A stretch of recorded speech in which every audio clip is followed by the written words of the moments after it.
The morning started like every Thanksgiving for the past 15 years. Mom in the kitchen by 6 a.m., orchestrating the meal preparation with military precision while I chopped vegetables and arranged serving dishes. The familiar rhythm of holiday cooking felt comforting, even as I mentally prepared for the inevitable family conversations that would unfold throughout the day. "Elena, can you check the turkey timer while I start the cranberry sauce?" Mom called from the stovetop where 3 different pots demanded her attention. "And remember to use the good china when you set the table. Aunt Carmen and Uncle Miguel are bringing their new neighbors. I want everything to look perfect." I adjusted the oven temperature and began laying out the formal place settings.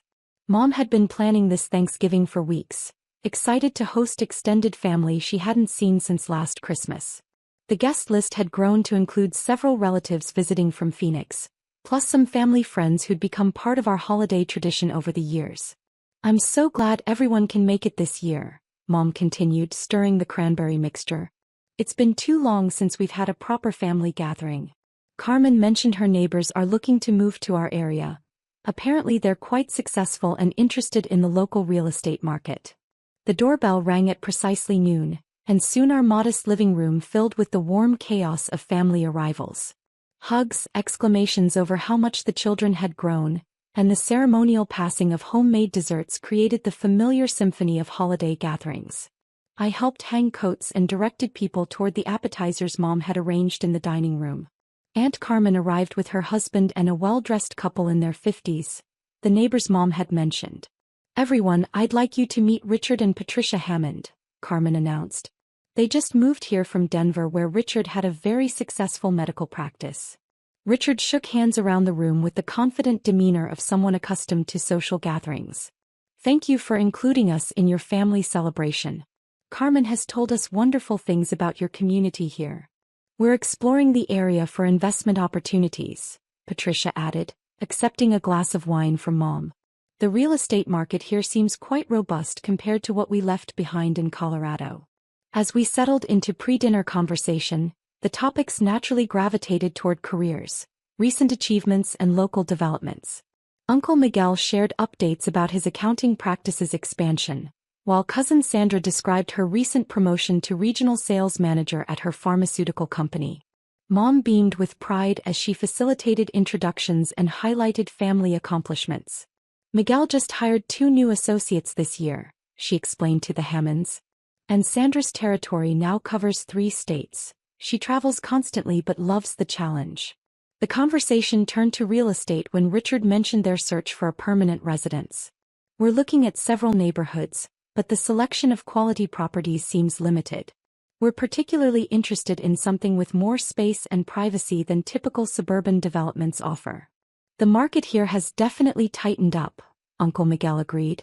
"Properties move quickly, especially anything in the premium range. You almost need an inside connection to find the really exceptional listings." Cousin Sandra nodded knowingly. "I looked at upgrading to a larger house last year, but the competition was intense. Cash offers, bidding wars, it's challenging for regular buyers to compete with investors and people relocating from more expensive markets." Mom glanced toward me with a slightly apologetic expression. "Elena's been dealing with some of those challenges too. She's still renting that small apartment downtown, haven't you, sweetheart? It's so difficult for young people to get established in real estate these days." I smiled and nodded while refilling water glasses. "The market is certainly competitive." "Exactly," Mom continued, turning back to the Hammonds. "Even with a steady job, it's hard to save enough for a down payment when rent takes up so much of your income. Elena works in property management, but that doesn't necessarily translate to being able to afford property yourself." Patricia nodded sympathetically. "We've heard similar stories from younger colleagues. The gap between rental costs and homeownership requirements seems to keep growing." "Elena never really learned the investment side of things," Mom explained, her tone carrying the gentle concern of a parent who worries about their child's financial future. "She's always been more focused on the day-to-day work rather than building long-term wealth." Aunt Carmen joined the conversation. "It's smart to be cautious though. I've seen too many people overextend themselves trying to jump into real estate before they're financially ready." "Absolutely," Richard agreed. "Property investment requires significant capital and financial sophistication. It's not something to approach casually. I excused myself to check on the turkey and escaped to the kitchen for a few minutes of quiet. The conversation wasn't malicious. Mom genuinely worried about my financial security, and the relatives were offering their perspective based on their own experiences. Still, there was something exhausting about being positioned as the family member who needed guidance and support. My phone vibrated with a text message. I glanced at the screen expecting holiday greetings from friends, but instead saw a message from Jennifer Walsh, the property manager I'd been working with for the past 8 months. Ms. Rodriguez, the final walkthrough is complete and all paperwork has been signed. The $2.8 million estate purchase is officially closed. When would you like to schedule the key transfer and property orientation? I stared at the message for a moment, then quickly typed back, Monday morning works well. Thank you for handling everything so smoothly. Another message appeared immediately.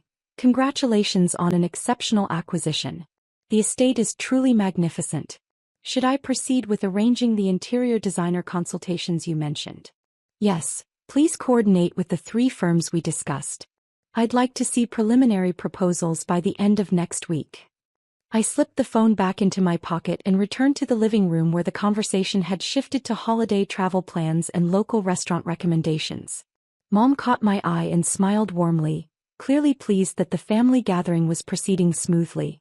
Elena, can you help me get everything to the table? I think we're ready to start serving.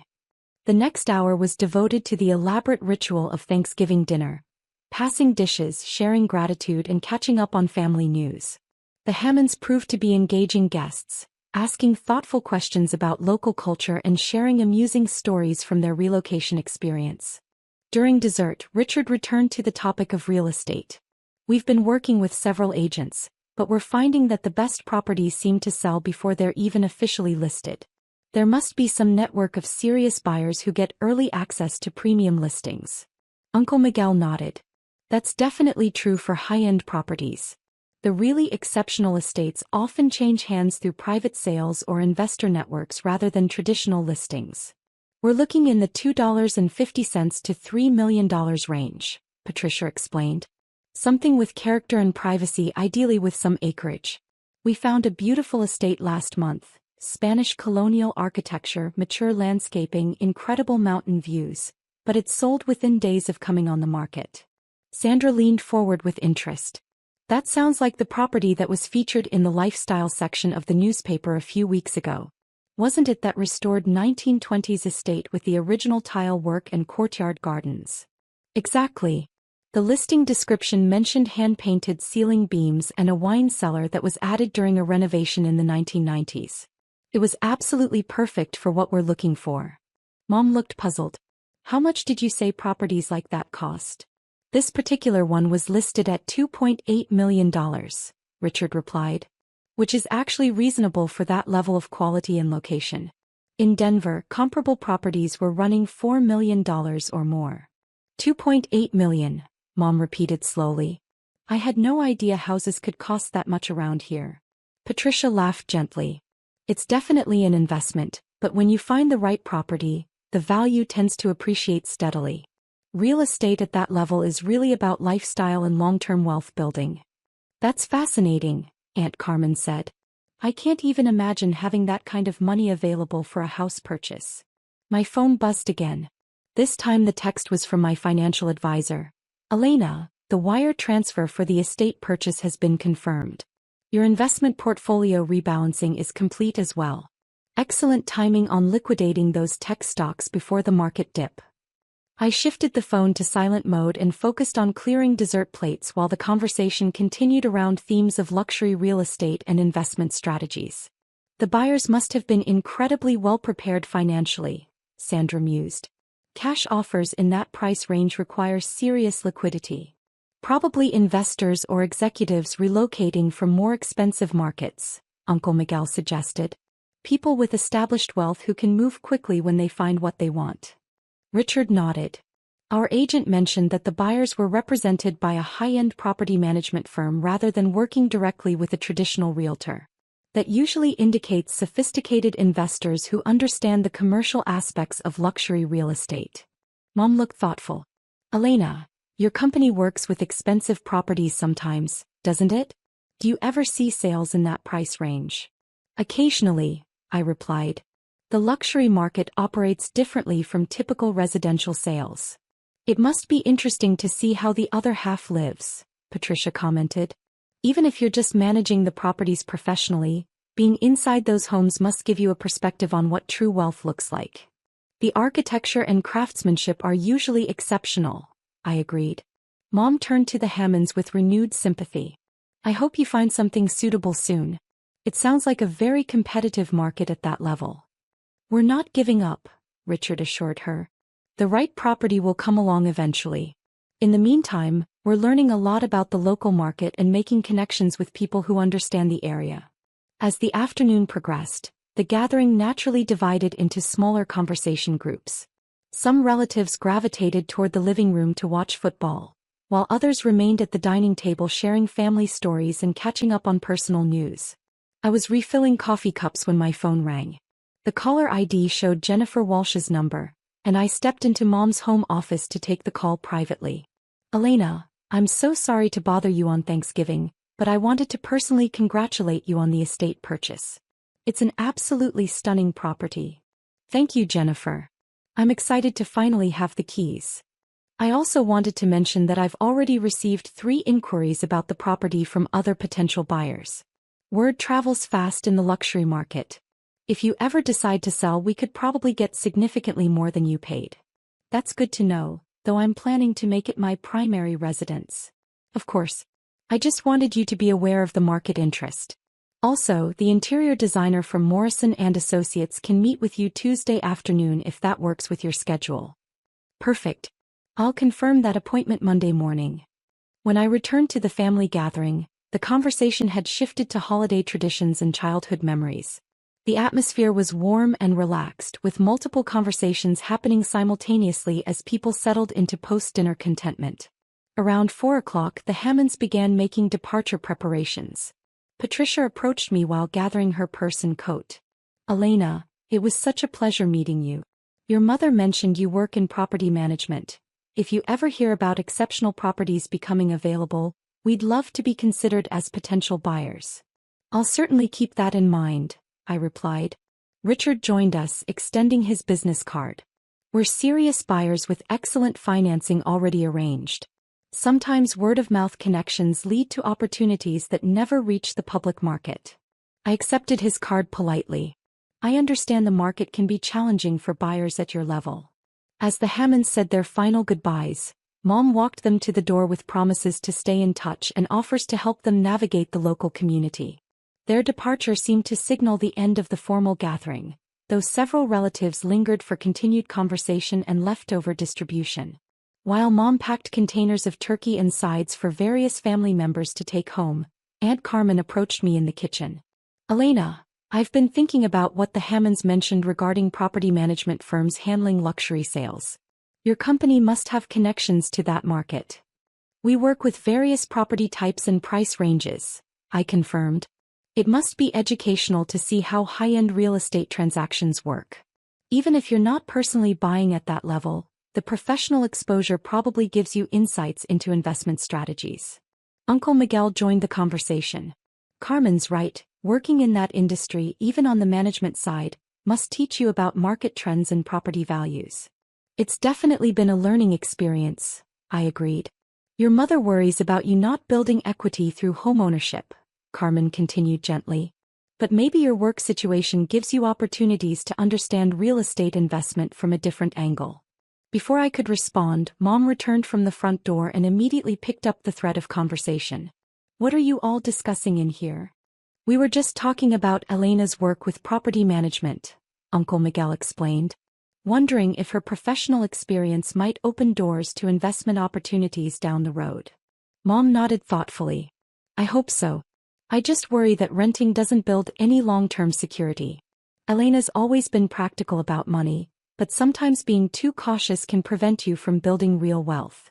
My phone rang again, Jennifer Walsh calling back. I glanced apologetically at the family group. I should take this quickly, it might be work-related. I stepped back into Mom's office and answered. Hi Jennifer. Elena, I forgot to mention earlier, the estate comes with a fully equipped guest house that could generate rental income if you're interested. Several executives in the area have expressed interest in short-term luxury accommodations for corporate retreats. That's an interesting possibility. Let's discuss the details when we meet Monday. Also, I wanted to confirm the timeline for the landscape renovation project you mentioned. The design team can start next week if you'd like to proceed. Yes, let's move forward with that. The property should be ready for the spring entertaining season. When I returned to the kitchen, the family conversation had shifted to practical topics: work schedules, holiday shopping plans, and coordination for Christmas celebrations. The warm, familiar rhythm of family interaction continued as people gradually prepared for departures. Sandra was the first to bring up real estate again. Mom, Elena, that estate the Hammonds mentioned sounds incredible. $2.8 million for a historic Spanish colonial with mountain views. That's the kind of property you see in magazines. It really does sound spectacular, Mom agreed. I hope they find something suitable. They seem like lovely people. Properties like that usually have interesting histories, Aunt Carmen added. Previous owners who were probably quite prominent in the community. Uncle Miguel nodded. At that price point, you're often buying a piece of local heritage along with the real estate. I was helping Mom load the dishwasher when my phone buzzed with one final text from Jennifer. Forgot to mention, the estate's previous owner left behind an extensive wine collection in the cellar. Estimated value around $50,000. I've arranged for an appraiser to catalog everything for insurance purposes. I quickly responded, thank you for handling those details. You've made this entire process seamless. As the remaining family members prepared to leave, Mom walked each group to the door with containers of leftovers and promises to call soon. The house gradually returned to quiet, with just the two of us remaining to tackle the post-dinner cleanup. That was wonderful, Mom said, surveying the dining room that would need to be restored to its normal configuration. Everyone seemed to really enjoy themselves, and the Hammonds were such gracious guests. I began clearing the remaining dishes while Mom started wrapping leftover food. The familiar routine of post-holiday cleanup felt meditative after the social energy of the afternoon. Elena, I hope I didn't embarrass you with my comments about your apartment situation, Mom said after a few minutes of companionable work. I know you're being smart about your finances. I just worry sometimes that you're being too conservative with investments. I understand your concern, I replied. You want to make sure I'm building financial security. Exactly. Especially when I see what people like the Hammonds can afford. That kind of lifestyle seems so far removed from what most of us will ever experience. I want you to have options as you get older. I nodded while loading wine glasses into the dishwasher. I've actually been exploring some investment opportunities recently. Really? That's wonderful. Real estate or stocks? A combination of both. My financial advisor has been helping me diversify my portfolio. Mom's face lit up with interest and relief. I'm so glad to hear that. I know you're cautious by nature, but sometimes you have to take calculated risks to build real wealth. As we finished the kitchen cleanup, I reflected on the day's conversations and the complexity of family relationships. Mom's concerns came from love and genuine worry about my future, even when her assumptions about my circumstances weren't entirely accurate. My phone remained silent for the rest of the evening, though I suspected Monday would bring a flurry of activity related to the estate purchase and the various projects I had planned for the property. Thank you for all your help today, Mom said as I prepared to leave. And I'm proud of you for thinking seriously about investments. Financial security is so important, especially for women building independent lives. I appreciate your support and guidance, I replied honestly. Family conversations like today help me think through these decisions. Driving home through the quiet Thanksgiving evening streets, I considered how to approach future family gatherings. The estate purchase would probably become public knowledge eventually through county records or local social networks. But I appreciated having the choice about when and how to share personal financial information. The conversation with the Hammonds had been particularly interesting. Their search for the exact property I just purchased created an amusing coincidence that highlighted how small the luxury real estate market really was in our area. My phone buzzed with a text from Jennifer as I pulled into my apartment complex. Elena, I just realized, weren't you planning to move into the estate before the holidays? We could expedite the key transfer to this weekend if you'd prefer not to wait until Monday. I replied, Monday is fine. I want to take time to plan the transition properly. Of course. Also, the security system installation is scheduled for Tuesday. The estate will be fully protected by the end of next week. As I unlocked my apartment door, I looked around the space that had been home for the past 3 years. Modest but comfortable, it had served its purpose during a period of careful financial planning and strategic investment building. In a few weeks, it would become part of my rental property portfolio while I settled into a very different kind of living situation. The contrast between my family's perception of my circumstances and the reality of my financial position wasn't something I felt compelled to correct immediately. Family relationships were complex enough without adding the dynamics that often accompanied significant wealth disparities. But I was grateful for Mom's concern and the relatives who had offered their perspectives throughout the day. Their love and support mattered more than whether they fully understood the details of my business activities or investment strategies. Monday would bring new challenges and opportunities, but tonight I was content to reflect on a successful Thanksgiving surrounded by family, even when their assumptions about my life were somewhat different from the reality.